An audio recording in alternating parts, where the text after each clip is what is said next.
Kalyan hyper മാർക്കറ്റിലെ എല്ലാ branded പ്രൊഡക്ട്സിനും നല്ല വില കുറവാ. അതിനിപ്പോ സീസൺ ആണെന്നോ വീക്കെൻഡ് ആണെന്നോ നിർബന്ധമില്ല. പിന്നെ ഇത് പിഷ്കല്ല, ഇതിന്റെ പേരാണ് സേവിങ്സ്. ബ്രില്യന്റ്. അതാണ് ചായ കുടിക്കും.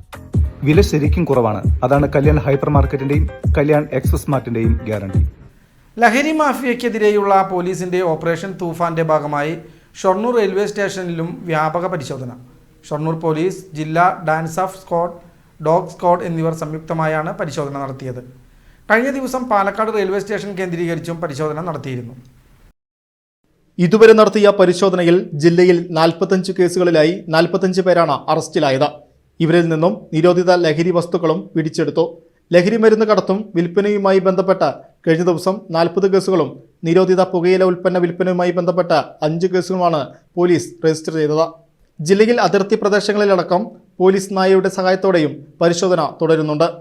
ട്രെയിൻ മാർഗമുള്ള കടത്തു തടയാൻ പാലക്കാട് ഷൊർണൂർ റെയിൽവേ സ്റ്റേഷനുകളിൽ കേന്ദ്രീകരിച്ച് പരിശോധന നടത്തി. ഒരാഴ്ചക്കിടെ 60 കിലോഗ്രാം കഞ്ചാവാണ് ഈ രീതിയിൽ പിടിച്ചെടുത്തത്. വിദ്യാഭ്യാസ സ്ഥാപനങ്ങളുടെ പരിസരങ്ങൾ, ബസ് സ്റ്റാൻഡ് എന്നിവിടങ്ങളിൽ പോലീസിന്റെ രഹസ്യ നിരീക്ഷണം തുടരുന്നുണ്ട്.